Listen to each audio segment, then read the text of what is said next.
Nuestro conferenciante de hoy es Juan Carlos Leza, catedrático de Farmacología en la Facultad de Medicina, académico correspondiente de la Real Academia Nacional de Medicina y director del Grupo de Investigación de Excelencia en Neuropsicofarmacología Molecular e investigador principal del Centro de Investigación Biomédica en Red, donde es coordinador del Programa de Innovación Terapéutica.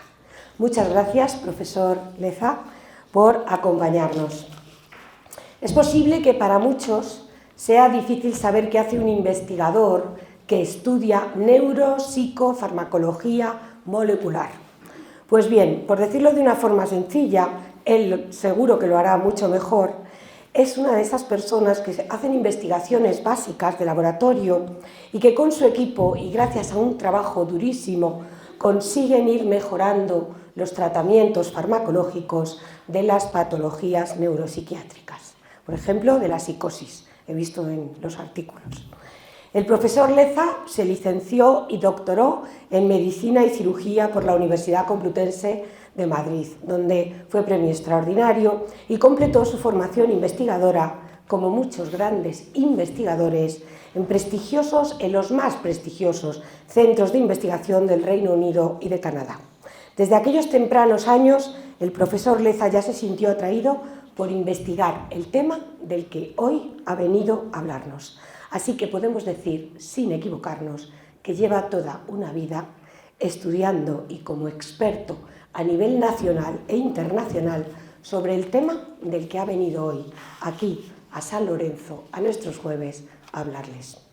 Su ingente actividad investigadora le ha llevado a dirigir numerosísimos proyectos de investigación, a publicar más de 280 artículos en revistas científicas del máximo prestigio, a dirigir más de 20 tesis doctorales, a escribir varios libros que son manuales de referencia en este campo y más de 60 capítulos de libros. Bueno, no voy a aburrirles, pero realmente tiene un currículum extraordinario.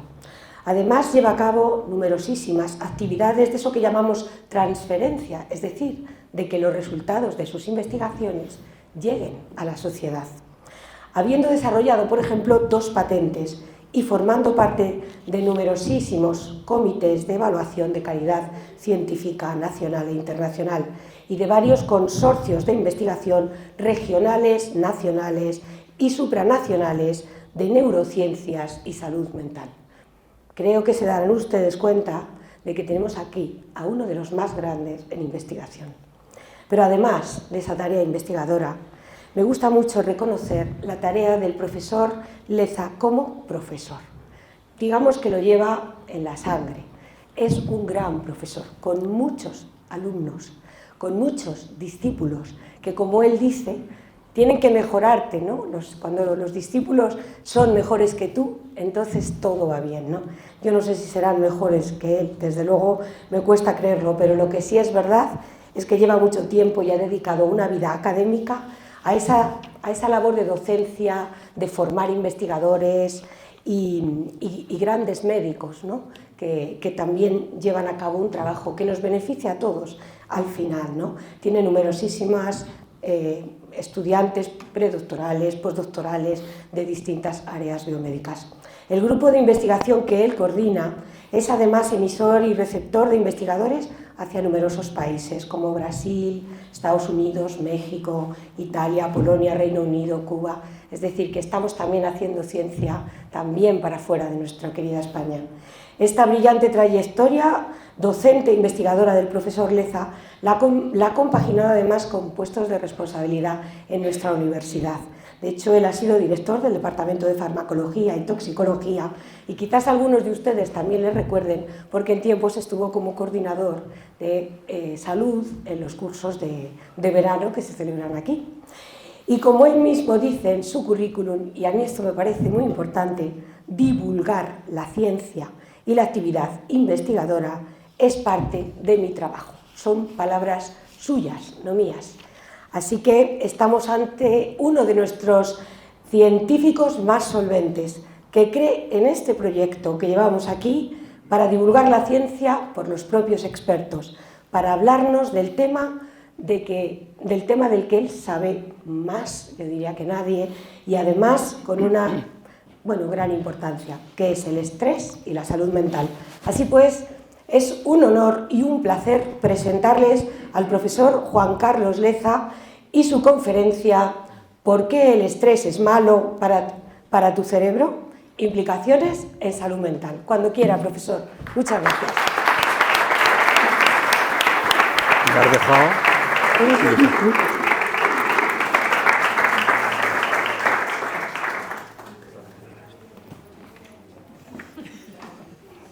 Poner a estas dos y no aquí. Hola, buenas tardes. Esto no estaba previsto. Ya lo sé. Señora directora de la Fundación. Nunca me han presentado así, la verdad es que estoy abrumado. Me gusta lo que hago e intento trabajar bien y sobre todo tengo años. Esto es lo que tiene haber cumplido bastantes años. Estoy encantado de estar aquí, muchas gracias. De nuevo, directora, muchas gracias a los organizadores. Veo amigos de la facultad, veo amigos de los cursos de verano. Yo me lo pasé muy bien aquí, esos 4 años que estuve hace bastante. Y la verdad es que tengo muy buenos recuerdos de los cursos de verano y de este pueblo. Veo incluso hasta familiares, que unos cuñados vengan a verte a una conferencia, eso no está pagado, me daréis luego un sobresueldo sobre esto. Y bueno, como digo, muchos amigos. Estoy encantado de estar aquí y además yo me tomo esto como una obligación. Eso de la investigación complutense sale a la calle es una magnífica iniciativa. Maripaz, felicidades por ella y por la gente que te acompaña en este trabajo. Me lo tomo como, desde luego, un honor y, como digo, una obligación. Yo creo que nosotros tenemos que divulgar y que presentar nuestros resultados a la gente, como médicos, como investigadores y como complutenses. Ahí abajo a la izquierda tienen ustedes pues ¿esto está encendido ya? Sí. Que esto no va. Unos logos de las empresas, las instituciones que nos avalan con su dinero. O sea, todo esto que les voy a contar, todo lo que le cuento a todas las personas que pasan por esta tribuna, pues cuesta dinero. Y ese dinero sale de los bolsillos de cada uno de nosotros, así que algo creo que tenemos que hacer con ellos, al menos contarles lo que hacemos. Muy bien, antes de nada, como hacemos todos los investigadores, los conflictos de intereses. No tengo ninguno especial, aunque sí que le voy a hablar de trabajos que hemos publicado nosotros en revistas, con revisión por pares, por supuesto, que están soportados con ese dinero. Personalmente no tengo ningún conflicto de interés, pero esto es algo que tenemos que hacer todos. Ese foco supongo que es necesario, pero me hace que no vea nada en la pantalla. Si me pongo aquí, ¿me oyen? Sí, yo creo que sí, ¿no? Por no tener aquel... Bueno, entonces, este es el índice que quiero compartir con vosotros. Inténtalo. Prefiero que no. ¿Me oís allí al fondo? Sí, vale. Tiene buena voz, ¿no? Vale. Este es el índice que quiero compartir con vosotros esta tarde. Entonces, primero hablaremos de una reflexión en general sobre la enfermedad mental, que los retos, la carga social, la carga médica que es la enfermedad mental y las consecuencias que estos tiene. Después, ¿qué sabemos sobre las causas de la enfermedad mental? Más allá de los neurotransmisores, yo creo que a todos nos suena que la serotonina tiene algo que ver por ahí, la dopamina tiene algo que ver por ahí, pero bueno, hay genes que están por ahí en medio, y estos otros factores externos, de los que voy a hablar especialmente esta tarde, que son el estrés y los desafíos que suponen las infecciones. ¿Qué es el estrés y cómo podemos estudiarlo? ¿En qué enfermedades el estrés, el trauma, como dicen los psicólogos clínicos, es el elemento clave? ¿Y qué le ocurre a nuestro cerebro cuando nos estresamos? Ahí sí que le voy a contar investigaciones que hemos llevado a cabo durante estos últimos años en mi grupo de investigación y otros también. Nos vamos a meter en el cerebro de animales fundamentalmente, pero también de humanos que finalmente pues, han muerto. Hemos podido tener esos bancos de cerebro para estudiarlo. ¿Y qué le ocurre a nuestro cerebro cuando nos estresamos? ¿Qué cambios funcionales y estructurales se harán en el cerebro? Cuando estas consecuencias son especialmente importantes, porque no es lo mismo estresarse cuando uno está en una edad que cuando está en otra, ¿vale? Lo veremos también. Al final, ¿de dónde puede venir esta inflamación, que es lo que hace finalmente el estrés, y las enfermedades, cómo las enfermedades mentales pueden tener una base inflamatoria? En cuanto a lo primero, una reflexión en general sobre la enfermedad mental. Pues yo no soy psiquiatra, pero he aprendido mucho de ellos. Pero sí que es cierto que los psiquiatras tienen algún problema que no tenemos los demás médicos, y por eso quiero empezar a hablar de esto. Primero, la fisiopatología, por qué ocurren las enfermedades mentales, no está tan clara, después de tantísimos años de investigación, no está tan clara como en otros casos. Sabemos cuando viene la diabetes, cuando más o menos conocemos el infarto de miocardio, algunas otras cosas, pero las enfermedades mentales son más difíciles de estudiar y sabemos muchas cosas y estamos haciendo muchos esfuerzos científicos, pero todavía no tenemos muy claro si solo están en el cerebro, si están en el cerebro pero también en el resto del cuerpo, ya les digo yo que sí, y eso de la mente, claro, esto para un científico, pues, es que es la mente. Pero el caso es que están ahí, porque se manifiestan con alteraciones de la mente. Luego tenemos otro problema importante, los colegas psiquiatras tienen un problema importante, que es la falta de biomarcadores. Los biomarcadores son esos análisis que nos hacen de vez en cuando y que nos dicen qué enfermedad tenemos, ¿no? Si te hacen un análisis de sangre y tienes la hemoglobina glicosilada por encima de 6, te pongas como te pongas, tienes diabetes, ya está, ¿no? O sea que para los endocrinólogos eso es fácil, ¿no? Para los cardiólogos, si tú tienes una onda Q o un aumento de una enzima del músculo del corazón, pues ya sabes que tienes un infarto, no tienes que contar más.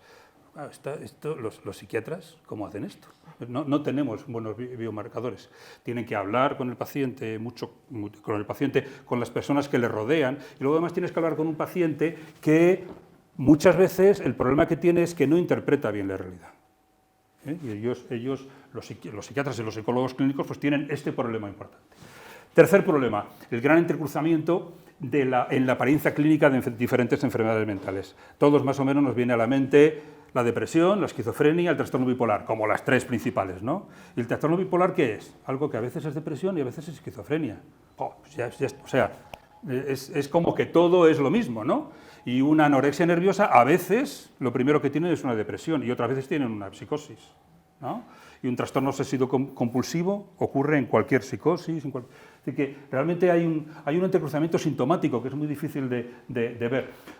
Luego esto es muy importante, el cuarto punto, y nos preocupa muchísimo. A pesar de todos los esfuerzos, todavía hay más o menos un 25% de pacientes que no se benefician del tratamiento farmacológico, que son resistentes al tratamiento farmacológico. No les funciona, es un problema importante y desde luego algo que nos preocupa muchísimo a todos, a los pacientes, a sus familias, a los médicos también, ¿no? Normalmente se habla de que en general en el trastorno psiquiátrico grave, depresión, esquizofrenia, trastorno bipolar, más o menos un tercio de los pacientes funcionan muy bien, responden muy bien a los tratamientos, muy bien, pero muy bien.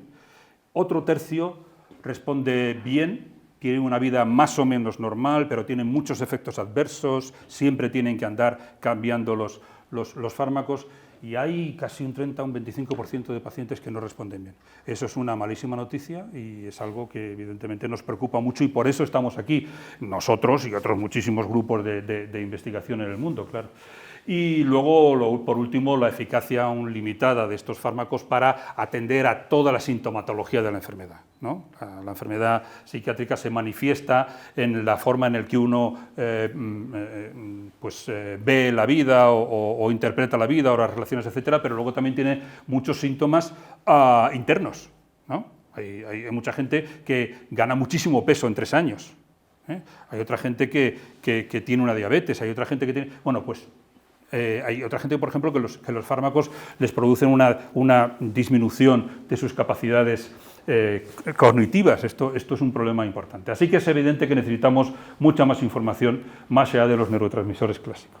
Voy a hablar de cifras. Bueno, todas las enfermedades son importantes, pero fijaos, esto es lo que la OMS decía en el 2004 que iba a pasar en el 2030. Ya estamos más cerca del 2030 y además entonces no se sabía que iba a estallar la pandemia del COVID-19. Son las 10 primeras causas de carga de enfermedad en el mundo entre 2004 y 2030. Perdonad porque algunas de las diapos están en inglés, intentaré traducirlas. Yo creo que el lenguaje técnico se entiende bien, pero si no, por favor, me lo decís, me lo dicen y lo traduzco.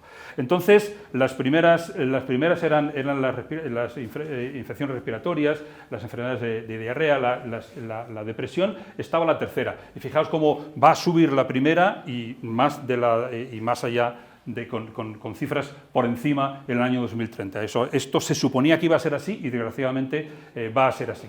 Y esto va a ser así, los trastornos depresivos unipolares van a ser los primeros, si tenemos en cuenta en carga de enfermedad, los primeros que el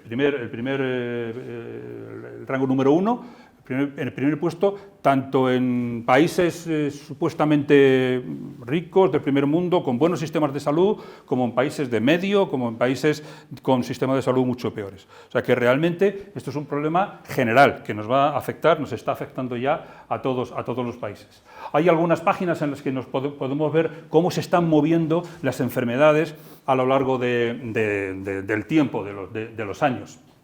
Aquí veis en azul por las enfermedades, digamos las enfermedades orgánicas, psiquiátricas también, pero orgánicas. En este color más ocre son las enfermedades que tienen que ver con las diarreas, con las infecciones. En el color verde son los accidentes, las guerras, etc. Si estuviéramos en un país no con tanta suerte como nosotros, este color sería mucho más grande que este y, por supuesto, incluso en Estados Unidos, que tiene un buen nivel económico, sería mucho más grande que este. Pero bueno, en Europa, digámoslo así, en los azules, pues la carga de la enfermedad mental es alrededor del 5%. Y en España, en el mundo, y en España el 9%. En España, en nuestros países, supuestamente, la carga de enfermedad mental es todavía mayor que en otras. Y esto cuesta una pasta. Estos son datos de hace tiempo, pero evidentemente esto nos cuesta a todos muchísimo, a los sistemas de salud, por las bajas laborales, por todo lo que cuesta mantener a los pacientes sanos y con una buena calidad de vida. Es decir, esto cuesta muchísimo dinero. Y en España, además, nos cuesta especialmente más que otros países, lo veníamos hablando en el coche, porque nosotros medicalizamos, lo dice un profesor de farmacología de medicina, medicalizamos demasiado. Y yo creo que nosotros tenemos culpa de muchas cosas, ¿no? Habéis ido muchas veces al médico y lo primero que se da es una pastilla, antes de diagnosticar bien. Bueno, esta es mi primera clase a los alumnos de medicina todos los años. Y luego les explico la farmacología, para qué valen los fármacos, y la última clase les digo, todo lo que habéis aprendido, mantenerlo ahí para el MIR, y luego, por favor, quitar un montón de fármacos que la gente tiene en sus cajones, porque tiene, ¿cuántos fármacos tenemos? ¿Cuántos fármacos tiene mi suegra en el cajón? ¿Miguel? Bolsas. Tiene un montón de ellos, y eso es culpa nuestra. Ocupa un poco de todos, pero también de la sociedad, que medicalizamos todo. Bueno, la pasta que nos cuesta esto, y evidentemente, soy el primero, creo que todos estamos de acuerdo en entender que los fármacos salvan vidas, claramente salvan vidas y son muy necesarios, ¿no? Pero esto nos lo tenemos que hacer mirar. Y esta es una de las consecuencias, la consecuencia fatal. Este es el error, esto es lo peor que nos puede pasar a todos, en enfermedad mental especialmente, también en otras enfermedades, ¿no? Pero el último informe de suicidio sobre todo relacionado con depresión, pero también con otras enfermedades mentales, también con esquizofrenia y con trastorno bipolar, bueno, esta es la consecuencia más devastadora de todos. En el año 12 ya pasaron, lo que tenéis ahí abajo, ya fue la primera causa de muerte en personas jóvenes, por encima de los accidentes de tráfico. Y ahora fijaos, o sea, ahora en nuestro país se mueren unas 12 personas al día de suicidio. Eso es terrible para todos. Es terrible para todos. Para los médicos, para los psicólogos, para las familias, para la persona que finalmente y desgraciadamente lo ha conseguido, que claramente no quería suicidarse, nadie quiere suicidarse, lo que quiere es dejar de sufrir, ¿no? Bueno, pues 11 personas cada día o 12 personas cada día, y como sabéis bien los psicólogos, cuando uno desgraciadamente comete suicidio y tiene suerte entre comillas, por cada uno son 25 personas que lo intentan al día. No estamos hablando de llamadas de atención, de cortes, como hacen los jovencitos alguna vez, son llamadas de atención, pero más leves. Estamos hablando de intentos claros de suicidio. Este es lo más triste de toda esta historia de la enfermedad mental. Segundo punto. ¿Qué sabemos sobre las causas de la enfermedad mental? Como digo, a todos nos suena que la enfermedad mental, entre otras cosas, porque cuando hemos tenido alguna enfermedad mental, algún problema mental, o lo ha tenido alguien cercano a nosotros, nos han dado pastillas, y nos suena, porque lo hemos estudiado, lo hemos leído, que algo tiene que ver la serotonina y la dopamina, ¿no? Que son neurotransmisores, esas sustancias químicas que llevan la información de una neurona a otra neurona o de una célula a otra célula. Es cierto, los compuestos que aumentan la serotonina son buenos antidepresivos, los que mejoran la dopamina son buenos antipsicóticos, el litio, como sabéis, mejora muchos problemas de malfunción de las neuronas. Bueno, esto lo sabemos desde hace mucho tiempo. Desde hace 20 años, con el famoso proyecto Genoma Humano, pues dijimos, ahora que podemos saber los genes de la gente, ya está solucionado todas las enfermedades mentales. La respuesta, como sabéis, es que no. Sabemos más cosas, pero desgraciadamente no están solucionadas las enfermedades mentales, pero sí que sirvió para mucho. En enfermedad mental, por ejemplo, sí que sabemos que esquizofrenia, que es la primera, la que más carga genética tiene, todas tienen, ¿no? Pero esquizofrenia, pues tiene una carga del 48%. O sea, cuando tú compartes el 100% de los genes con un gemelo idéntico a ti, o sea, es un clon tuyo, y él tiene esquizofrenia, tú tienes un 48% de posibilidades de tener esquizofrenia. Algo tienen que ver esos genes, ¿no? Cuando compartes la mitad porque eres mellizo, 17%, cuando eres hermano, 9%, cuando son tus padres, el 6%, bueno, pues ahí estamos. Es una carga importante, es una proporción importante. Pues sí o no, quiere decir que hay un 52% de factores que no tienen nada que ver con los genes. Si tienes mala suerte y tienes el gen, pues bien, pero si no... Y además, en enfermedad mental, los que comparten más genes son el 0,8, no quiere decir 80%, es logarítmico. Es esquizofrenia y el trastorno del espectro autista, pero por ejemplo la depresión está aquí abajo, no es de las que más genes comparte. En la depresión lo que tenemos son otros factores, mucho más factores extragenéticos que genéticos, ¿vale? Como digo, con estos estudios del genoma que creíamos que iba a estar todo claro, bueno, 14 años después del año 2000, cuando se describieron las primeras técnicas de genoma humano, pues se hicieron unos estudios con 100 y pico mil casos de esquizofrenia. Como digo, pongo el caso de la enfermedad mental más ligada a genes.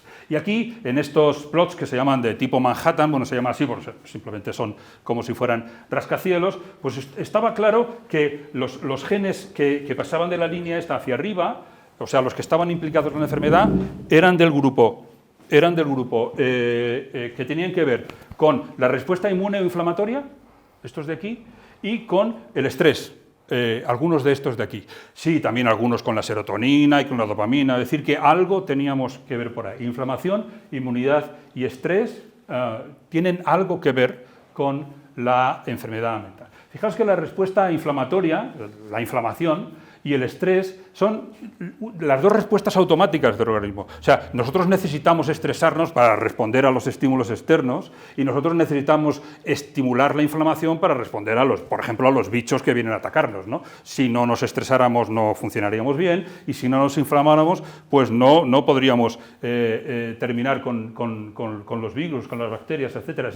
Son dos respuestas muy rápidas, muy innatas, automáticas, se diferencian un poco las dos, pero fijaos que comparten muchas cosas. Son necesarias, son específicas, al menos al principio, son rápidas, aunque pueden cronificarse, ahora lo veremos. Si no se regulan, ambas pueden causar enfermedades, o sea que tienen la doble cara de Jano, así que las necesitamos, pero si no las regulamos bien, se nos convierten en enfermedades, y comparten mecanismos, comparten síntomas.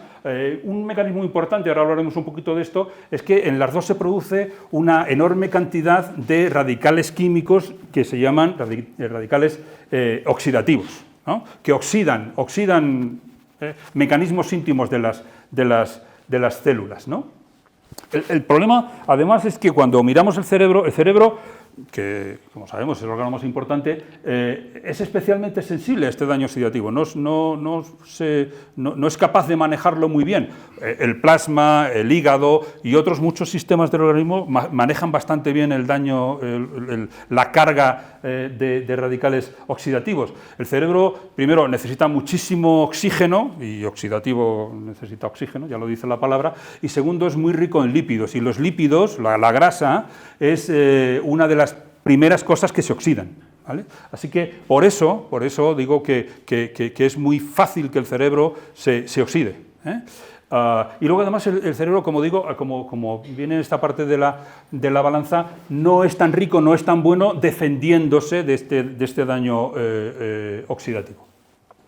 La relación entre estas dos respuestas generales, el estrés y la inflamación, los desafíos inmunitarios, digámoslo así, ya había sido presentada como hipótesis por psicólogos. Me encanta que haya psicólogos aquí enfrente y me ayudaréis si digo alguna cosa que no deba, pero Zuben-Spring se le llama así, el modelo de diátesis-estrés en el 77, ya se dieron cuenta y lo establecieron como hipótesis, algo que luego hemos podido demostrar, ¿no?, con esos biomarcadores, haciendo análisis, que era cierto. Ellos decían, el problema de la esquizofrenia, se llama la esquizofrenia, es que si nosotros tenemos una genética, nuestro cerebro funciona más o menos como funciona, y tenemos un cuerpo, un organismo, ¿vale? Pues todo esto, junto con nuestra historia personal, de cómo aprendemos las cosas, está a expensas de que haya unas fuerzas ambientales que empujan todo esto y lo pueden destrozar, lo pueden cambiar muchísimo. Ese modelo de diátesis-estrés, y además ellos, fijaos, en la introducción de su trabajo, es un trabajo de los que se llaman seminales, ¿no?, de los que pusieron la semilla, dijeron, a nosotros nos parece, y ahora veréis si se ha demostrado o no, que esto tiene que ver con el estrés y con infecciones. Lo dejaron ahí, ¿vale? Y resulta que años después, pues sí, y lo vamos a demostrar a lo largo de la charla, sí que tenían razón. Los desórdenes psiquiátricos, los trastornos psiquiátricos, bueno, que dependen, como hemos dicho, en parte de nuestro pedigrí genético. Aquí estamos cada uno de nosotros, y cada uno de nosotros somos, nunca mejor dicho, de nuestro padre y de nuestra madre.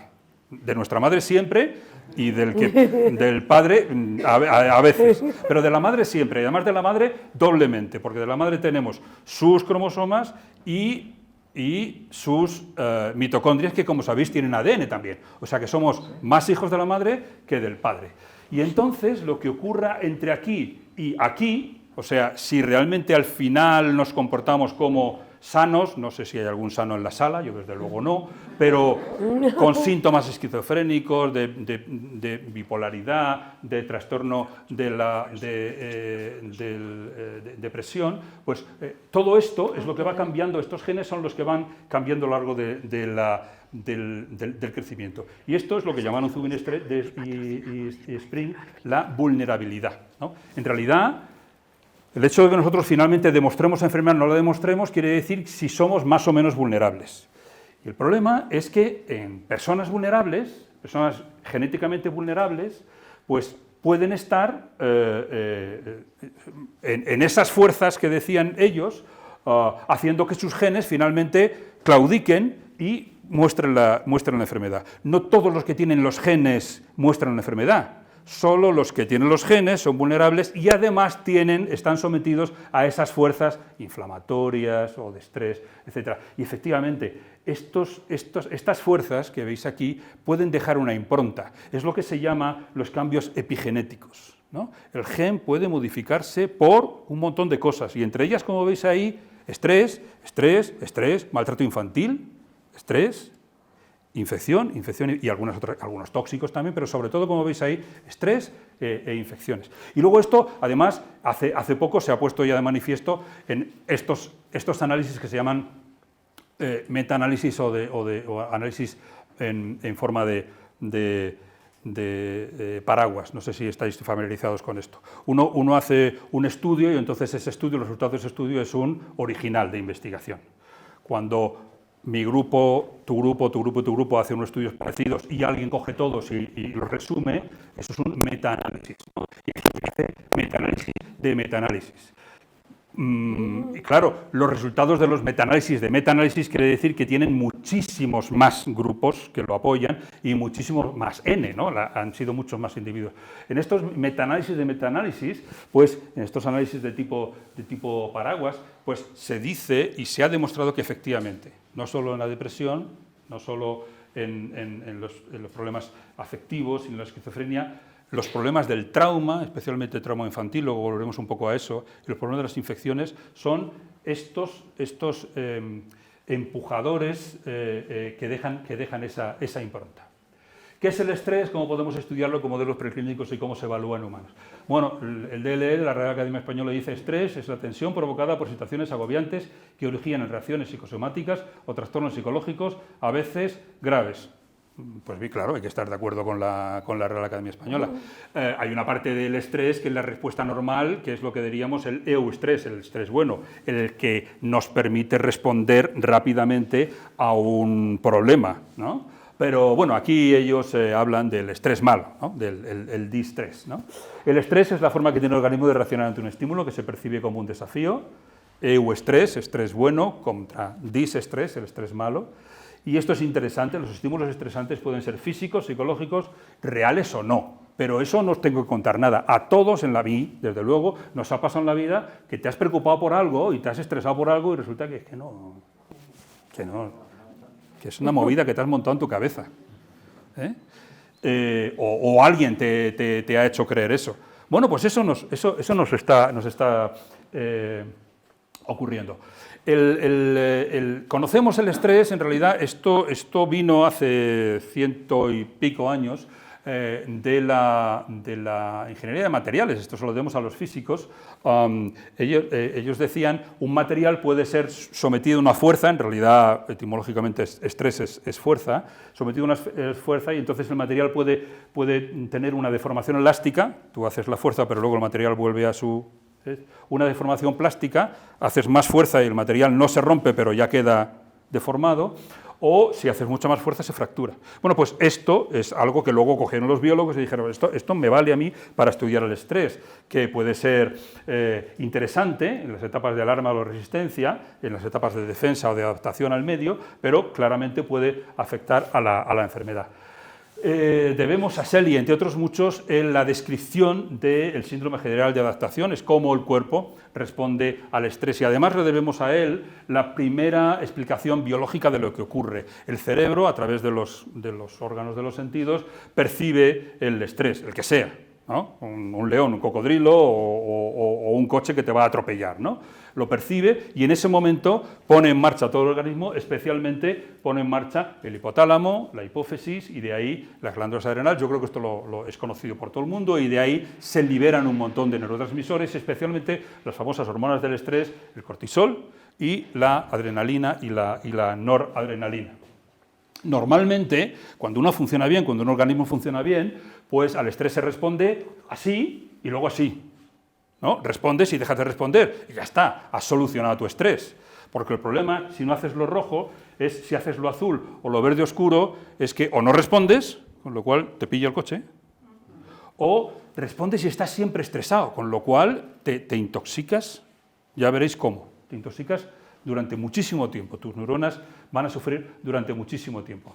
Bueno, evidentemente, como no podemos y no debemos estudiar el cerebro de los humanos metiéndonos en él, creo que nadie se dejaría hacer una biopsia de cerebro, creo que no, pues tenemos que utilizar los modelos animales, ¿no? Entonces, los modelos animales nos sirven para acercarnos un poco a la enfermedad humana. Como he dicho, hay enfermedades humanas que son más fácilmente de modelizar en el animal, ¿no? Una diabetes, un infarto de miocardio, etc.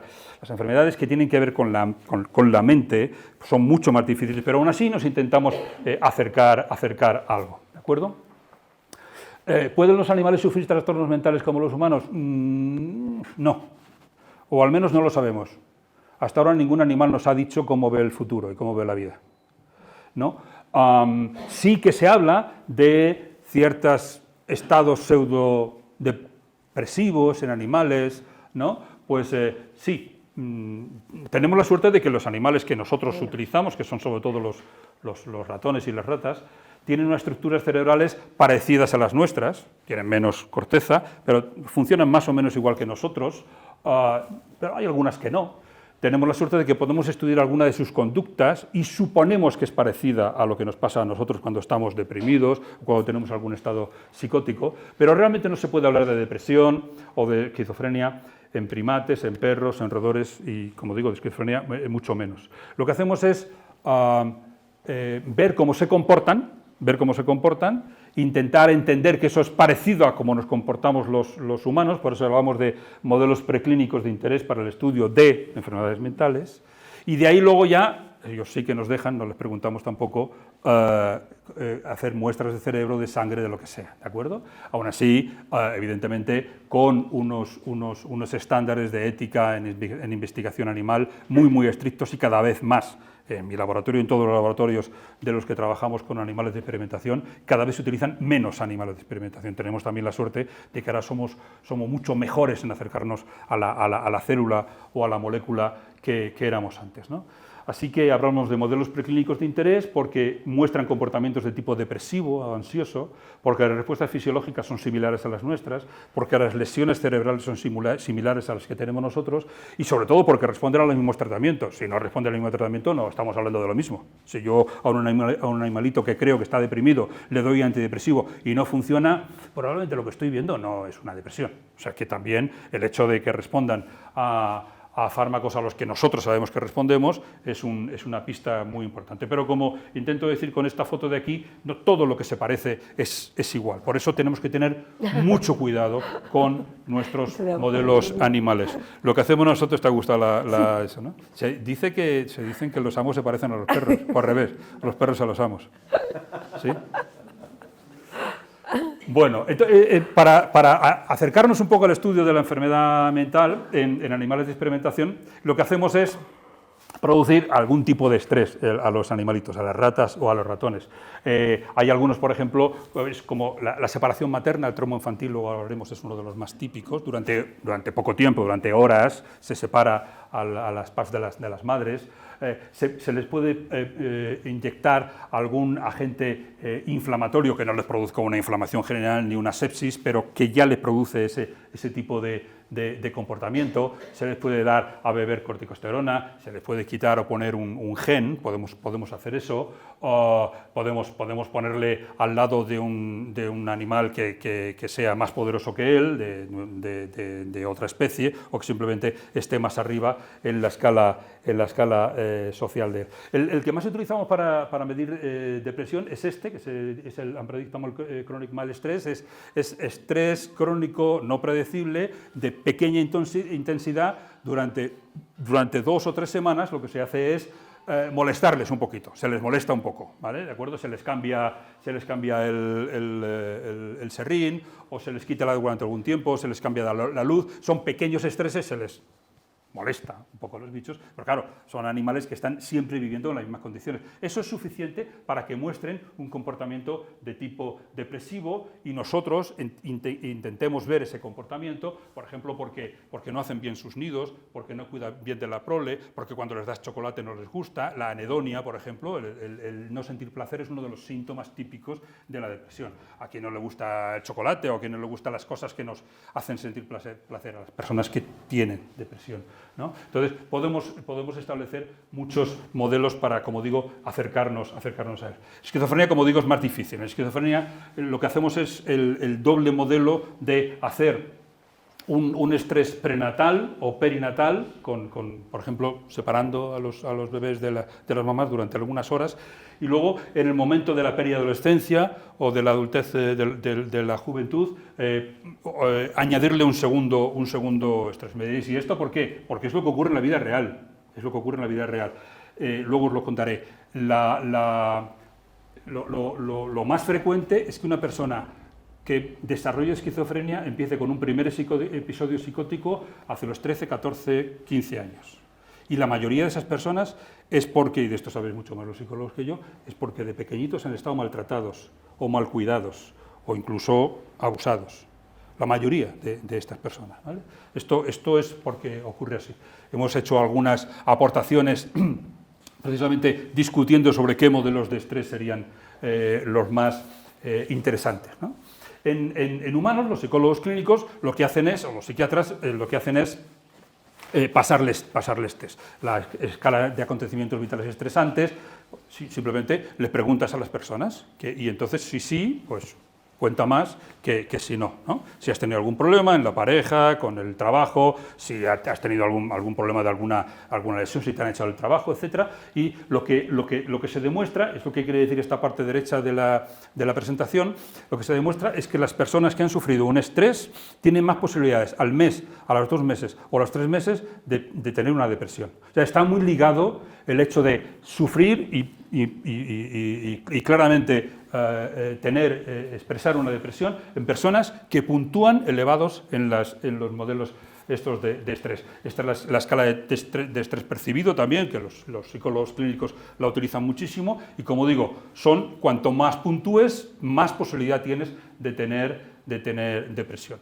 Los psiquiatras se utilizan mucho el famoso DSM-5, es el Manual Diagnóstico y Estadístico de los Trastornos Mentales, tiene un montón de enfermedades, y ahí tenéis las más relacionadas con ansiedad, con traumas y factores de estrés o con trastornos depresivos. Todas estas y todavía más son en las que más claramente está claro eso de que se puntúa más cuando más puntúas en las escalas de estrés, ¿no? Simplemente os lo quería poner ahí, como digo, yo no soy psiquiatra, pero ellos se fijan en esto, se fijan en cómo uno puntúa, ¿no? En qué enfermedades del estrés es trauma, o el trauma, como dicen ellos, es el elemento clave. Pues en todas estas, ves que hay un montón, ¿no? ¿Qué le ocurre a nuestro cerebro cuando nos estresamos? ¿Cuáles son las consecuencias funcionales y estructurales?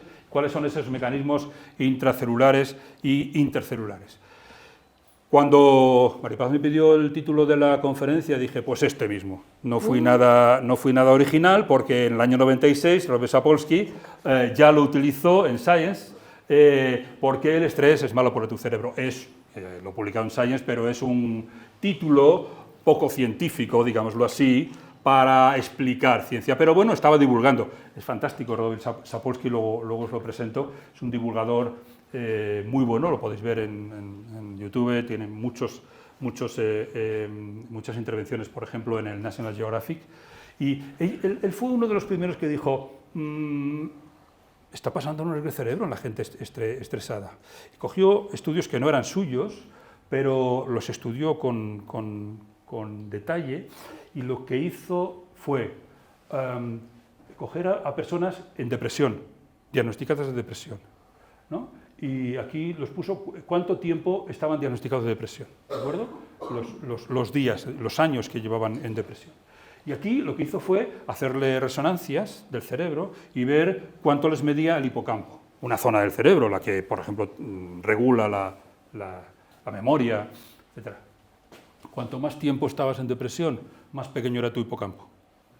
Cuanto más niveles de glucocorticoides tenías, de la hormona del estrés, más pequeño es tu hipocampo. Y en veteranos de guerra, cuanto más tiempo pasaste y te diagnosticaron con PTSD, el famoso síndrome de estrés postraumático, más pequeño es tu hipocampo. O sea, que el estrés te reducía una parte del cerebro. Y qué fuerte, ¿no? ¿Sí? Pues esto lo vieron otros, y él dijo, oye, ¿qué está pasando esto? Y luego después, años después, se vieron con técnicas más específicas, como, por ejemplo, la parte del hipocampo se reduce más o menos un 10-12%. 10-12% se reduce una parte importante de nuestro cerebro en personas que tienen síndrome de estrés postraumático. Y luego en estudios mayores ya de funcionalidad, pues funciona peor, ¿no? Estos individuos que están diagnosticados de síndrome de estrés postraumático. Este es Robert Sapolsky. De los dos que veis ahí arriba, el que tiene el gorrito de lana, este es Robert Sapolsky. Este es un etólogo, él de formación es etólogo, y nos explicó esto de la respuesta de lucha, huida al estrés, que conocemos todos, ¿no? Y que yo os recomiendo, siempre le digo que me tiene que pagar algo porque le hago propaganda de sus libros. Tiene muchos libros, el más conocido es este, ¿Por qué las cebras no tienen úlcera? Las cebras no tienen úlcera porque no les da tiempo a tener estrés. La úlcera nos viene cuando nos estresamos. La cebra, si ve al león y corre y le gana al león, no tiene estrés, la ha ganado. Y como no le gane, no tiene futuro la cebra, con lo cual la cebra no tiene... Y él explica que el estrés es esto, ¿no? es la respuesta de huir del estrés. Seguidle porque este es un tipo fantástico, ahora tiene 65 años creo que tiene, está el tipo igual, con esa melena y esa barba, y realmente es un hombre que explica muy bien estos temas del estrés. El director de la tesis de Sapolsky es este señor, McEwen, que murió hace poco, con 80 y muchos años, y él fue el primero que dijo, sí, vale, el hipocampo como que disminuye de volumen, pero él se acercó más y lo que hizo fue fotografías a neuronas del hipocampo. En un animal control, pues nada, aquí tienes el cuerpo, las dendritas, aquí esta es una neurona feliz y contenta.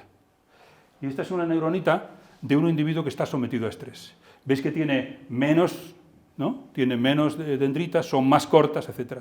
Y esta aportación fue muy importante, hizo dos cosas. Primero, si yo le quito el cortisol, la hormona del estrés, y se lo quito, la neurona, esta, se va pareciendo más a esta. Esta se parece más a esta que a esta, ¿no lo veis? Sí. Como que se recupera algo. O sea, que no es todo irrecuperable. Si le quito el cortisol. Alguien puede decirme ahora, pues ya está, ya es solucionado, le quitamos el cortisol. No, eso lo puedes hacer en un animalito, en un humano no lo puedes hacer. No puedes quitarle cortisol a un humano. Ojalá pudiéramos. Y otra cosa muy interesante que dijo él, si le quito los aminoácidos excitadores, otros neurotransmisores que andan por ahí en el cerebro, suena glutamato, por ejemplo, y aspartato, si le quito esos, que se llaman excitadores, también. Y entonces, bueno, pues ahí nos puso en la pista de que algo estaba ocurriendo. Y eso ocurre no solo en el hipocampo, sino en otros sitios, ¿no? Fue incluso portada de algún periódico, como veréis ahí. Nosotros hace 20 o 20 y tantos años empezamos a estudiar esto, y lo que vimos, nos metimos todavía más en la neurona, en el cerebro, y lo que vimos es, a ver, ¿qué pasa en esas células que están perdiendo las neuronas y que se están haciendo más pequeñas?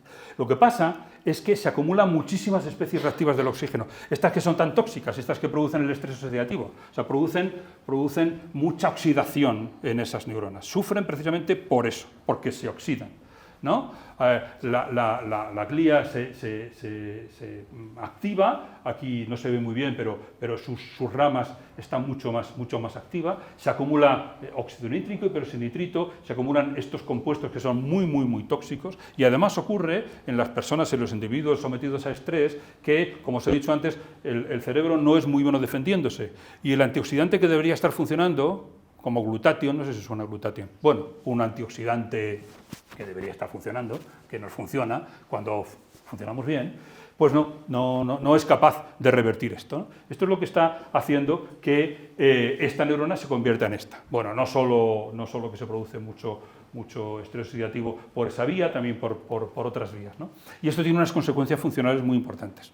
Por ejemplo, control y estrés, ¿vale? Se nos oxidan los lípidos del cerebro, y el cerebro es muy rico en lípidos.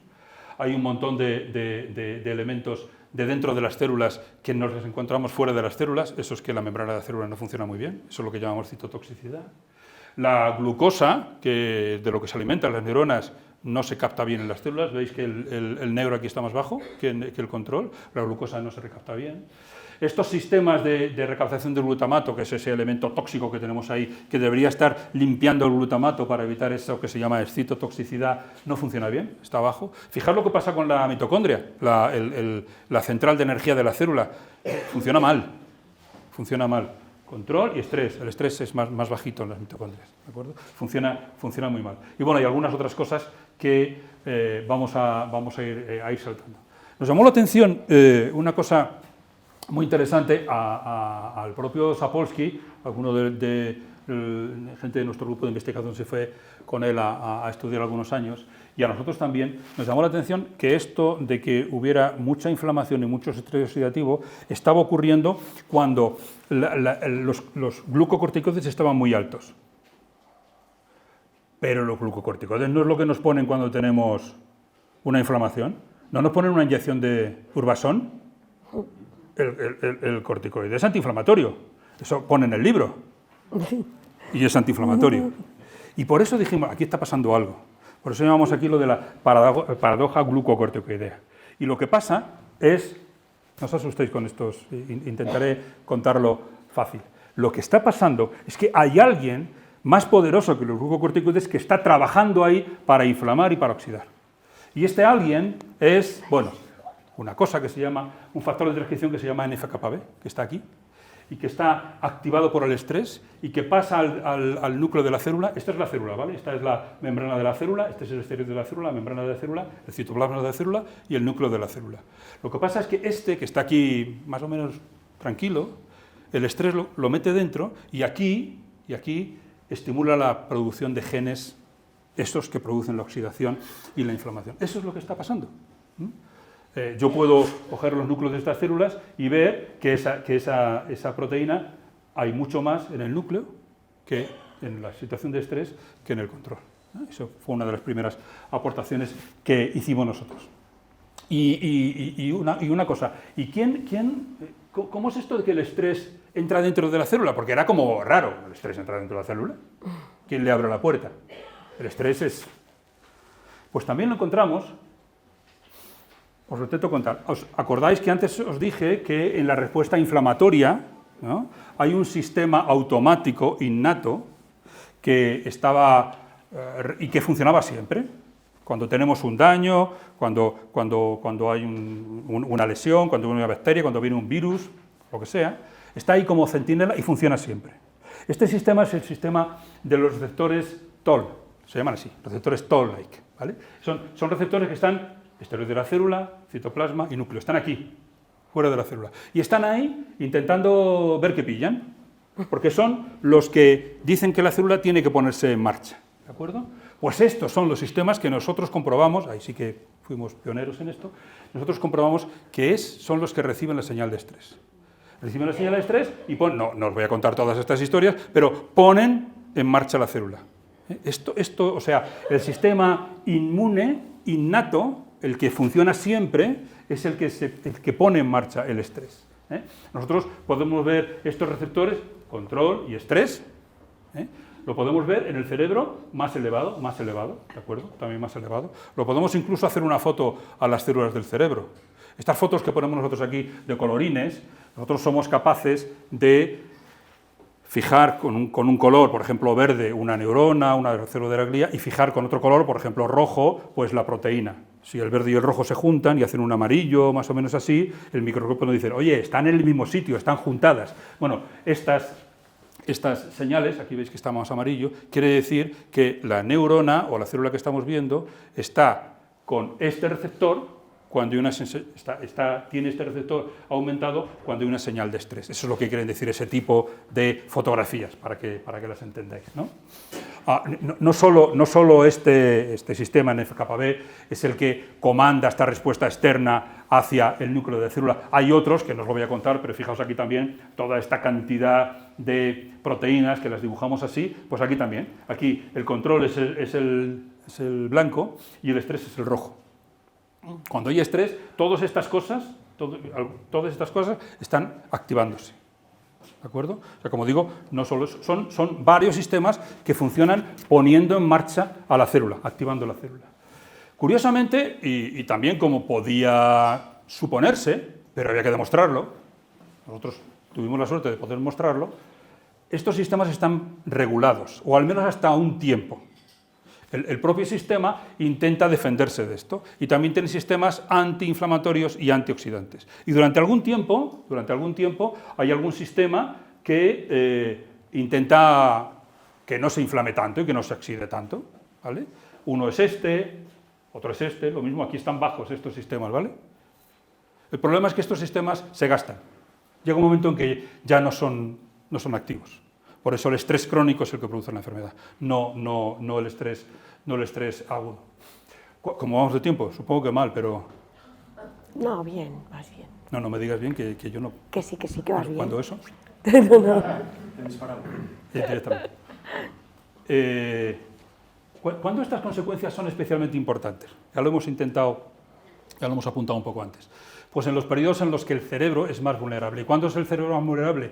Cuando está modificándose.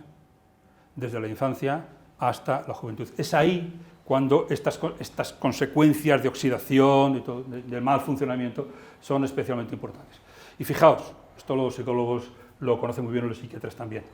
las enfermedades mentales, todas o casi todas, empiezan aquí, entre los 5 y los 20 años.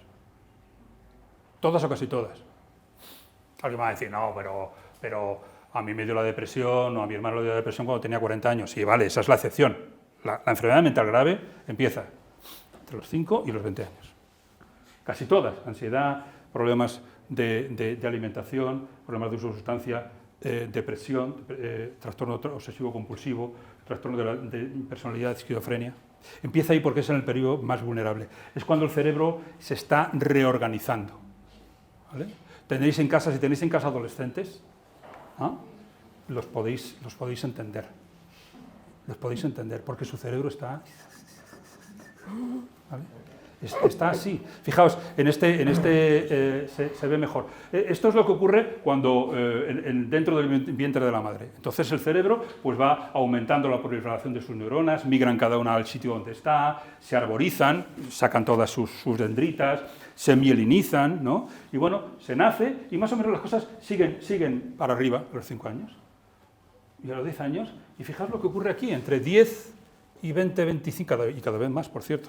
Bueno, algunos a los 60 tampoco hemos madurado, pero en fin, entre los 8 y los 20 y 25 años, fijaos lo que ocurre aquí. Que hay unas que van para abajo, otras que van para arriba. Eso es lo que se llama el pruning, la poda neuronal. Y eso tiene que ocurrir fisiológicamente. ¿Vale? O sea que en el cerebro adolescente todo se está moviendo muchísimo. Todo se está moviendo muchísimo. Hay cosas que en el niño se necesitan que tengan 5, 6 o 7 u 8, me lo estoy inventando, dendritas, pero en el adulto solo se necesitan 2. Todo eso hay que podarlo, pero hay que podarlo a su tiempo y en el sitio donde tiene que ser. Esto es lo que ocurre en el cerebro adolescente, ¿de acuerdo? Es por eso que en estos momentos es cuando el cerebro es más vulnerable. Y es cuando, por ejemplo, Insel nos decía, es el momento en el que se producen los primeros episodios psicóticos, porque cualquier estrés, cualquier infección, especialmente en gente vulnerable, el que tiene gen y el que no tiene, y sobre todo en los que han vivido maltrato infantil o no han sido bien cuidados cuando eran niños, en esos es cuando ocurre esto. Las neuronas excitatorias están más bajas, las neuronas inhibitorias están más bajas, la mielinización está más bajo. O sea, es cuando entonces la fastidiamos. Es cuando la fastidiamos. Y esto ocurre, estos son algunos estudios que he hecho con los colegas psiquiatras, en niños con primeros episodios psicóticos. Fijaos que normalmente cuanto más, estos son mediadores inflamatorios, este y este, ¿no? Cuanto más niveles de mediadores inflamatorios tienen, peor van. Cuanto más inflamados esos cerebritos tienen, son niños que son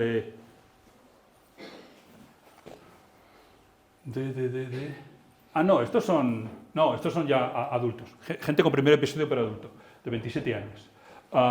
Cuanto más inflamados, peor van en la memoria, en el aprendizaje, ¿vale? Y cuanto más desinflamados están, mejor funcionamiento tienen, ¿no? Esto ocurre, y esto es en niños adolescentes. Y bueno, por hacerlo muy rápido, también haciéndoles resonancias magnéticas de su cerebro podemos ver cómo hay áreas de cerebro que están peor, están más pequeñas en estos pacientes que tienen más inflamación y más estrés. Así que el estrés, la neuroinflamación, los patrones del neurodesarrollo es una nueva forma de ver la enfermedad mental importante. ¿De dónde puede venir esta inflamación? Es de dentro, ocurre en el cerebro, pero o también desde fuera. Parece que alguien lo ha respondido por ahí. Desde fuera, sí, también, desde fuera. Tiene mucho que ver. O sea, hay estímulos inflamatorios y oxidativos desde fuera del organismo, desde fuera de aquí para abajo, que pueden pasar arriba y que pueden producir enfermedad mental. ¿Os acordáis de la barrera hematoencefálica, de las meninges, ¿no? Nos protegen al cerebro, ¿no? Cuando uno tiene meningitis, pues es importante. Las meninges protegen al cerebro, a las células del cerebro. Este es un vaso y todo esto sería la meninge. Ocurre que cuando nosotros hacemos un estudio a un individuo estresado, estos son estudios nuestros, pues resulta que las meninges son mucho más permeables. No deja pasar algunas moléculas en un individuo normal. Cuando las cosas van normalmente no se deja pasar, pero fijaos que cuando se está estresado el cerebro es mucho más permeable, está como más abierto, deja pasar más cosas de las que debería pasar la meninge, ¿vale? Y aquí hay otros datos que no voy a parar en ello, que también dicen que las meninges están funcionando mal. Se habla ahora mucho del eje intestino-cerebro, entre otras cosas porque dentro de los intestinos tenemos la famosa microbiota, esa cantidad de bacterias que viven dentro de nosotros. En realidad nosotros somos unos solo biontes, ¿no? Nos ponemos muy chulitos como que la especie humana es la más guay de todas. Lo que vemos en el espejo por la mañana, cuando el que se mira al espejo, en el espejo por la mañana cuando nos levantamos, eso es un bicho raro. Somos solo biontes, o sea, tenemos más células que no son nuestras que células que son. Esto lo sabéis, ¿no? Está claro, ¿no? Bueno, pues de ese 1,5 kilos de bacterias que tenemos en el cerebro, en el intestino y en otros muchos sitios, en mucosas y en la piel, en la boca, muchísimos, esto también tiene mucho que ver en esta historia de inflamación general que puede pasar al cerebro y puede producir enfermedad mental, ¿no? O sea que, bueno, y todos nos pasa a todos, ¿no? Lo que los profesores de medicina antiguos míos decían con socarronería que tal paciente tenía un síndrome inferior superior, ¿no? Muchos de los pacientes que tienen problemas de salud mental se quejan de que no les va bien el intestino, tienen ahí dolor, síndrome de intestino irritable, todas estas cosas, ¿no? Y al revés. Y cuando estamos nerviosos, mucha gente tiene diarrea o tiene estreñimiento, ¿no? Eso incluso cuando tenemos una parte del estrés, bueno, cuando uno está enamorado se dice que se tienen mariposas en el estómago. O sea que lo del eje cerebro-intestino es cierto. En estos individuos sometidos al estrés, nosotros vimos que había diferentes moléculas, lo azul es estrés, lo blanco es normal, es control, diferentes moléculas de las que aparecían en el cerebro, que también aparecen en el intestino, ¿vale? Luego se ha visto que hay muchas más moléculas en el individuo estresado que en el individuo control. Y además, como vimos en la barrera hematoencefálica, en las meninges, lo podemos también ver aquí en la barrera intestinal. Si yo le pongo a un animalito dentro de la luz intestinal un compuesto, que sé que es un compuesto, una molécula grande, que por lo tanto no puede pasar hacia adentro del intestino, le someto a estrés y pasa más, la respuesta es que esa barrera está funcionando mal, es más porosa. Pues es lo que ocurre, lo rojo es el estrés. Pero además cuando hacemos unos estudios ultramicroscópicos, vemos que entre célula del intestino y célula del intestino hay unos dermosomas, bueno, funciona bastante bien. Fijaos cómo están de abiertos en un individuo que está estresado. Ahí está pasando algo, ese intestino está siendo más poroso. Y el problema de que sea más poroso, y también lo pudimos demostrar aquí, es que está dejando pasar esas bacterias que tenemos en el intestino, que están ahí y que tienen que estar ahí, no tienen que estar en otro sitio. Bueno, pues en los individuos estresados, bacterias o componentes bacterianos están pasando a la sangre. Cosas que tenían que estar en la tripa quiero decir en la luz intestinal, en el colon o en el intestino, están pasando a la sangre.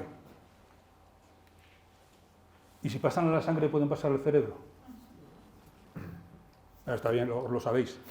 Pues sí, nos costó tiempo demostrarlo, pero sí. Porque además, entre otras cosas, tenemos varios cables que conectan el intestino y el cerebro. Uno es el nervio vago, que os suena el nervio vago, ¿no? Que va directamente al cerebro, y otro es la propia sangre, ¿no? Que por aquí se pueden ir un montón de trozos, moléculas de esas bacterias. Y sí, alguien ha dicho sí, bueno, nos costó demostrarlo, tampoco esto es fácil. Estos colorines es como os dije antes, nosotros aquí pintamos una célula de un color y luego un componente bacteriano de otro color, y cuando los dos colores se juntan, pues hacen un amarillito. Bueno, pues esta es una célula y esta es un componente de la Escherichia coli. Suena la Escherichia coli, ¿no? Un bicho que tenemos dentro del colon, por eso se llama coli. Pues aquí está, en el cerebro del individuo, ¿eh? Y bueno, aquí lo mismo. O sea que tenemos un problema. Un momento, ¿hay algún periodista en la sala? El titular no es que la enfermedad mental está producida por las bacterias intestinales, que ya sé cómo funciona la gente. Le damos un antibiótico o un yogur a alguien con depresión y lo hemos curado. No, esto lo podemos hacer, esto nos vale para entender cómo creemos que son las cosas, ¿no? Pero esto es lo que decía, en un animalito lo podemos hacer, en un humano ahora lo estamos empezando a hacer. Control, estresado, y el estresado al que le hemos puesto un antibiótico que le quita toda la flora intestinal. Eso lo puede hacer con un animal, con un humano no le puedo quitar toda la flora intestinal, ¿no? Porque produce una diarrea enorme. Pero me vale como aproximación para intentar ver si tengo razón o no. Pues sí, el animal que no tiene bacterias en el intestino, no tiene LPS y no tiene esos receptores que estaban ahí activos en el cerebro cuando lo estimulábamos con el estrés, no los tiene más bajos. Esto es lo que quiere decir esta diapositiva, ¿de acuerdo? Y restaura el equilibrio inflamatorio. Y sobre todo, y esto es lo que quiere decir esta diapositiva, sobre todo esos comportamientos de tipo depresivo que tienen los animalitos cuando yo les someto a estrés. Por ejemplo, hay uno es que cuando le pongo a nadar, ¿no? El animal con depresión, iba a decir con depresión, no tienen depresión, pero el animal que se parece a la depresión lucha durante poco tiempo y luego ya se deja, ¿no? Cuando uno no tiene depresión, lucha más. Entonces tú simplemente puedes ver si lucha más o lucha menos. Bueno, pues estos animalitos que reciben el antibiótico están menos tiempo inmóviles, ¿no? Y además, eso de la anedonia, de que no les gustan las galletas de chocolate y estas cosas, yo también lo puedo hacer. Le doy un flies así con chocolate o con azúcar, y ellos normalmente se lamen porque les gusta el azúcar, pero un individuo con depresión no, tiene anedonia. Este animal tarda mucho menos en lamerse. Y lo mismo aquí, ¿no? Yo le pongo en un laberinto y normalmente una persona que tiene miedo busca los sitios cerrados porque está como más, ¿no? Y estos sitios abiertos pues le da más miedo, ¿no? Me diréis que fácil en todo, que infantil todo. No tenemos más remedio que inventarnos estas aproximaciones a lo que ocurre en el humano. Pues estos animalitos se pasean tranquilamente por el brazo abierto, no les da miedo, no tienen esa, comillas, depresión, ¿vale? O sea que realmente esto nos informa de esto. Finalmente, las enfermedades mentales ya humanas, vamos a saltar al humano, o tienen que ver con el estrés. Bueno, evidentemente, aquí voy a ir más rápido porque ya sí que me queda poco tiempo, ¿verdad, jefa? Sí. Sí, vale. Aquí, estos son los estudios ya en humanos, ¿de acuerdo? Tanto en clínica humana como en muestras de sangre, como en cerebros, cuando hemos tenido la suerte de tener esos cerebros de banco de cerebros. Los humanos con depresión tienen más niveles de hormona del estrés, todos estos, ¿vale? Y además tienen más niveles, tienen más de lo normal de estas citoquinas. ¿Os suenan las citoquinas? Ahora con el COVID ha salido muchísimo, ¿no? Ahora la gente le medían la PCR, ¿no? ¿Os acordáis de la PCR? Bueno, pues PCR, TNF-alfa e interleuquina 6, estos están más elevados en estas personas que tienen depresión. Además, curiosamente, las personas que tienen depresión y que responden bien al tratamiento tienen menos niveles de citoquinas. O sea que hay una relación ahí clara, ¿no? Y las que no responden bien al tratamiento no se les mueve. Las citoquinas siguen estando elevadas, ¿no? Esto es importante. Y luego, además, si nosotros medimos la PCR es la proteína C reactiva. O sea, esto ya lo sabéis, lo ha contado, ¿no? Hay una PCR que es la técnica de PCR, ¿no? Los análisis de PCR cuando nos hacían lo de los virus, esa es la técnica de PCR que nos permite multiplicar genes, ¿no? La técnica de tal por PCR, eso es una técnica, ¿vale? Pero la PCR es la proteína, ahí se llama así también, la PCR es una proteína C reactiva, que es también nos la hacen cuando nos hacen un análisis, que sube cuando tenemos una inflamación, de lo que sea en general. Bueno, pues la gente que más PCR tiene, estos, los azules, tienen menos conectividad cerebral. O sea, sus neuronas funcionan peor, están menos conectadas, ¿vale? Esto lo podemos ver así. Importante también, los que tienen más inflamación, más PCR, son los que más posibilidad de suicidio tienen. Esto quiere decir este estudio. Este es el individuo normal y estos son los cerebros que hemos podido ir rescatando de personas que desgraciadamente han tenido suerte con su suicidio, ¿de acuerdo? Ellos estaban más inflamados. Igual con esto. También en sujetos con depresión, también en esquizofrenia. Lo voy a dejar aquí porque yo creo que ya es un poquito tarde. Tenía algunas otras cosas más para enseñaros, como el microbioma, por ejemplo, esto que os he contado, los animalitos, también lo hemos visto que ocurre en humanos. Hemos hecho algunos estudios en personas con depresión y hemos visto que su microbiota cambia a favor de bacterias que consumen serotonina. Hay bacterias que comen serotonina, que comen triptófano, con lo cual nos llega menos triptófano y al final tenemos menos serotonina ahí. una idea muy loca, pero la hemos podido comprobar. Eso es lo que... No os lo voy a contar porque ya es un poquito tarde, perdonadme. Y bueno, sobre todo eso. Lo dejamos, si os parece bien aquí, estoy a vuestra disposición, lo único que quiero es volveros a dar las gracias por estar aquí esta tarde y, bueno, darte las gracias a ti también, director, y a todas las personas que han contribuido a estos estudios. Venga, a vuestra disposición.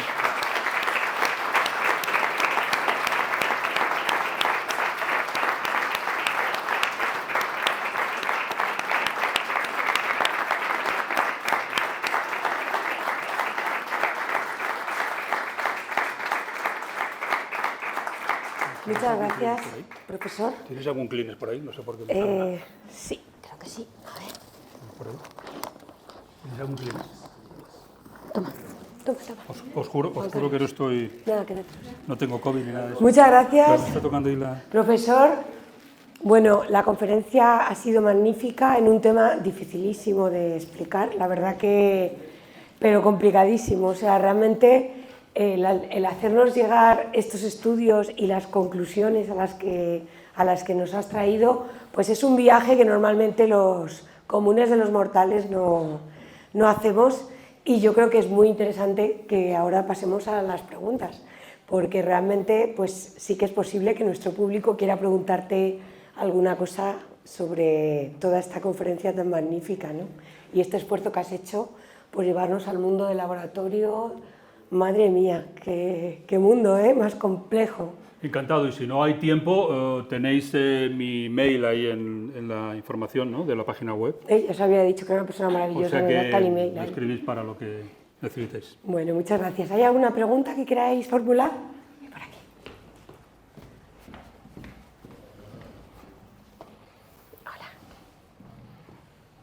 Hola. Has hablado de las enfermedades fisiológicas relativas al aparato digestivo relacionadas con el estrés. ¿Hay estudios de alguna enfermedad, por ejemplo, derrame cerebral, relacionado con el estrés? ¿De enfermedades neurodegenerativas, quieres decir? Alzheimer, Parkinson. Sí, los hay. Bueno, ya sabes que el Parkinson se sufre en el cerebro, pero no empieza en el cerebro. Eso lo sabemos, ¿no? El Parkinson empieza en la tripa también. El primer sitio donde nosotros podemos encontrar que se pierden neuronas dopaminérgicas, que es lo que ocurre en la enfermedad de Parkinson, una de las dos más importantes neurodegenerativas, Parkinson, Alzheimer y esclerosis lateral amiotrófica. El primer sitio donde empiezan a perderse las neuronas es en el aparato digestivo. El Parkinson no es una enfermedad del aparato digestivo, pero eso quiere decir que el eje intestino-cerebro está muy relacionado. Y en el Alzheimer, sí, muchos de estos síntomas que tiene una persona con enfermedad mental se parecen bastante a esa disminución de las capacidades cognitivas que tiene una persona con Alzheimer. Eso lo podemos ver también en los bichitos, en los animales del laboratorio, pero también, por supuesto, en los humanos, ¿no? O sea bueno, hay una cosa que es importante. Hasta ahora, al menos hasta donde yo sé, no se ha podido demostrar que las enfermedades mentales sean enfermedades neurodegenerativas. Hay que tener cuidado también con esto. O sea, una enfermedad neurodegenerativa es una enfermedad en la que se mueren neuronas. Hasta ahora no se mueren neuronas. Lo pasan muy mal, como hemos visto, en esquizofrenia, psicosis, en depresión. Incluso se disminuye ese volumen, pero se disminuye el volumen en general. Algunas dendritas se retraen, pero no se mueren del todo. Cosa que con el Alzheimer y con el Parkinson, la esclerosis lateral amiotrófica, sí. ¿Vale? O sea que sí, el estrés también afecta a las capacidades cognitivas del cerebro. Sí. Si era tu pregunta, no sé si te he entendido bien. Muchas gracias. Ayudáis. Gracias. La capacidad de las estructuras para poder recuperar las neuronas que han sido afectadas por el estrés. Lo primero que has empezado a hablar no te he entendido, perdón. La astroglía. Si tiene influencia en la recuperación de la persona con estrés. Sí, sí, sí. Vamos a ver, en el cerebro tenemos un montón de células, ¿no? Las neuronas, que son las que más conocemos, los astrocitos, la glía y luego la microglía. La microglía es sobre todo la encargada de la respuesta inflamatoria. Y luego los astrocitos, la macroglía, estos son muy importantes porque estos mantienen a raya, son una especie de los basureros, son los que dan energía a las neuronas, pero son los que recogen toda la porquería de las neuronas. Y los astrocitos, como has visto ahí, también sufren. Entre otras cosas, porque son incapaces de recoger toda esa porquería que el estrés está produciendo en la neurona. Bueno, eso es lo que ocurre en Parkinson también y en Alzheimer.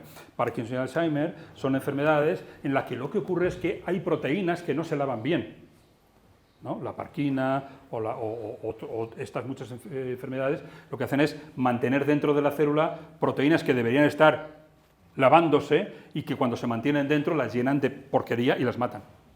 Los astrocitos tienen mucho interés aquí. En cuanto a la variable sexo, porque había salido uno que decía que las mujeres tenemos mayor tendencia bioquímica por la cuestión genética de tener mayor potencia. Bueno, no sé, ¿Oís? Es que no se está oyendo nada. La variable sexo no se está me está preguntando. Señora.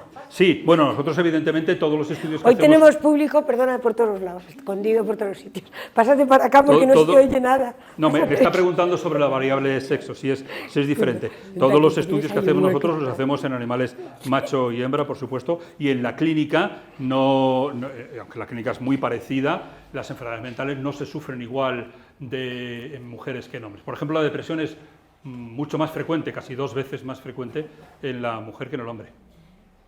Esquizofrenia es algo más parecido, algo más en hombres jóvenes, sobre todo, mujeres empieza algo más tarde, pero en general la depresión ocurre más en mujeres que en hombres. ¿Había por ahí alguna pregunta que habéis levantado? Sí. Ya nos has demostrado que es malo, pero ¿qué hacemos? No estresarnos, ¿no? Claro, pero eso es muy fácil de decir. ¿Qué aconsejas?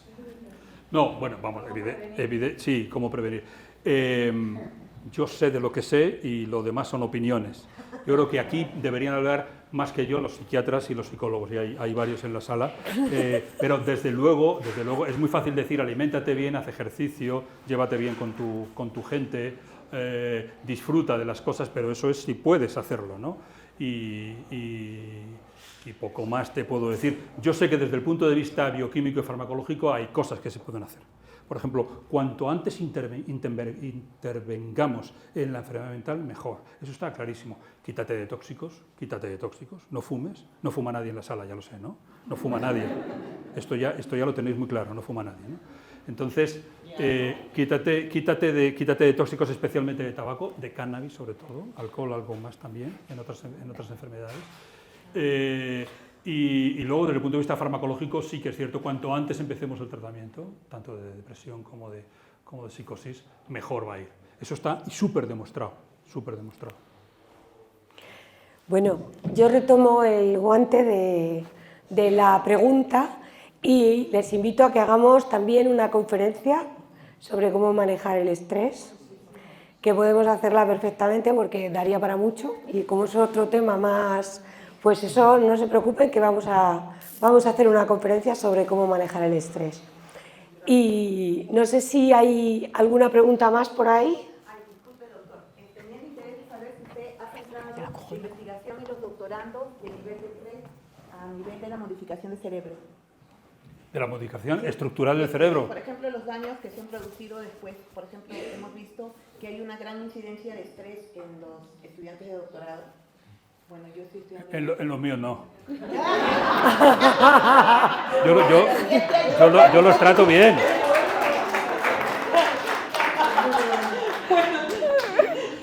Dependiendo, porque... Pero a lo mejor es que tu director de tesis no es de lo mejor. De todas maneras, el estrés, Si es chévere, bien. el estrés está ahí.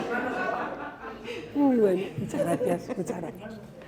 Bueno, pues... No sé si yo creo que lo podemos dejar aquí. Antes de que se vayan, perdónenme, porque tengo que decir que antes de que se vayan, tengo que agradecer, gracias a ti que me lo recordaste también, tengo que agradecer que todo esto lo estamos pudiendo hacer gracias a la colaboración, por supuesto, al apoyo de nuestra universidad, de nuestro querido rector, Joaquín Goyache, pero también al ayuntamiento, que no se había visto antes, perdonadme, y también está aquí nuestra concejala de Juventud y de Cultura, ¿no? No, de Turismo, sí, de Turismo, que también son asiduas a nuestros jueves complutenses. Pues les he preguntado bastante, o sea que me decís que sois la que mandáis y a lo mejor me corto un poco. Sí. Y bueno, no, también... digo la alcaldesa que viene. Sí, y también agradecer desde luego pues, al ayuntamiento y a la alcaldesa que siempre también nos apoyan, y a Novartis, Hyundai, Securus, CREAF, Signe, Rodilla, porque también pues, con las contribuciones económicas que hacen pues podemos sacar este proyecto adelante y es muy importante. Muchísimas gracias. Ahora, si quieren o quienes lo deseen, se pueden tomar algo con nosotros, que es algo que también nos gusta mucho, llevar la ciencia y luego pues conocer un poco a la gente que viene a vernos, para que entre todos le demos a la ciencia el valor que tiene y que todos conozcamos mejor las cosas que nos afectan. Saben que tenemos todos los jueves una conferencia, pero aparte haremos alguna conferencia sobre el tema del estrés, y también decirles que nos pueden hacer llegar sus sugerencias, bueno, pues o a través de estas mismas jornadas o escribiéndonos a la fundación. Pero bueno, como venimos aquí, pues lo mejor es que nos lo digan cuando estén aquí con nosotros, iremos tomando nota para acercar la ciencia también que les interese. Profesor, ha sido un honor, es un tema complicado, porque hasta para los que trabajamos en esto, entender todo esto a veces es complicado. Es usted un científico de muy alto nivel, eres, además, pero es verdad que has hecho un esfuerzo grandísimo, porque esto de los laboratorios y todo esto no se explica fácilmente y lo has hecho de maravilla. Muchísimas gracias, de verdad, por estar aquí y muchas gracias a ustedes.